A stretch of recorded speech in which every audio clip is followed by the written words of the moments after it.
اور پیر صاحب کو کتابوں کا جلد بھی یاد ہے، کتنی سائز کا ہے، یہ رنگ ہے، اتنا شوق تھا پیر صاحب کو اپنی کتاب کا۔ جو آج ہر خاص و عام کے لیے توجہ کا مرکز ہے۔ آپ نے مدرسہ جامعۃ الراشدیہ کی عمارت کی بھی تجدید کروائی، یعنی ایک ایسی جماعت کو آپ نے اٹھایا جو اس وقت کہیں سے جماعت تو نظر نہیں آ رہی تھی، ہاں ایک دکھیاروں، اسیروں، یتیموں اور اپنوں سے بچھڑوں کا ایسا گروہ تھا جس کو آپ نے ملا کر ایک ایسی منظم جماعت بنایا جس کی کہیں نظیر نہیں ملتی۔ پیر سنگھ بادشاہ ملن کے لائے چاہے وڈو مانو اچے چاہے غریب مانو اچے ان کے پنجے ٹائم ٹیبل دے پان ہر وقت ملدا ہویا، تمام ان جو طریقہ کار جو کو تمام وہ دنیا سری کے خبر آ تو تمام سٹھو رہو، پان تمام انصاف واری گال تمام گھنی ہوندی ہوئی، چاہے غریب ہوجے امیر ہوجے ان کے برابری سے پان ڈسندا ہویا، ان جا جے ان دے خاص نظر ڈیندا ہویا، قانون جو احترام تمام گھنو کندا ہے پنجی جماعت کے، ان جے لا چوندا بابا قانون جو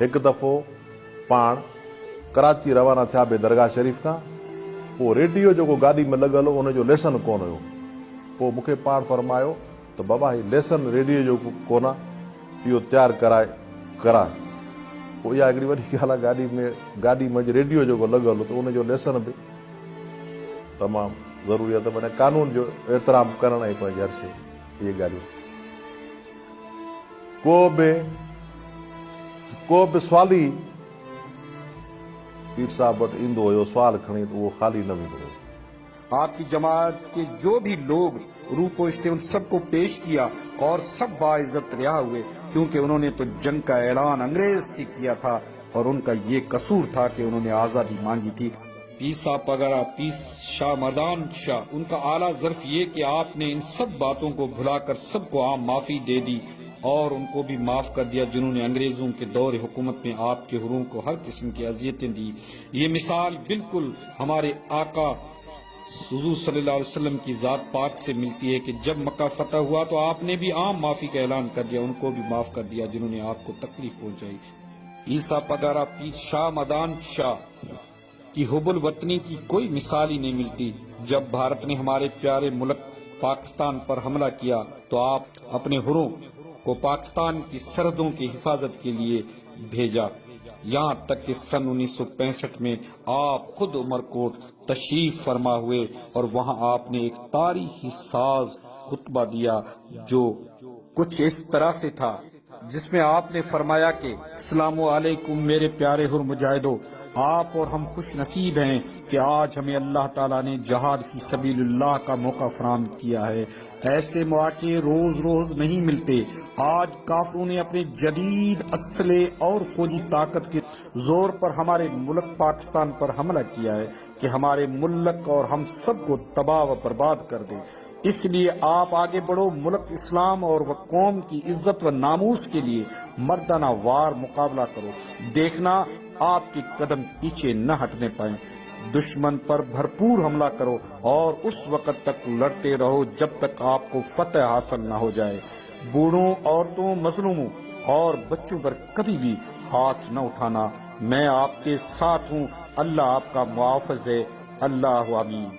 آپ کے اس ولولہ انگیز خطاب پر خود جماعت کے سفید ریش بوڑھے بھی اپنی داڑھیوں پر خضاب لگا کر مجاہدین کے صفوں میں شامل ہوئے اور ملک و ملت کے ناموس کے لیے جان نثاری کا بے مثال مظاہرہ پیش کیا۔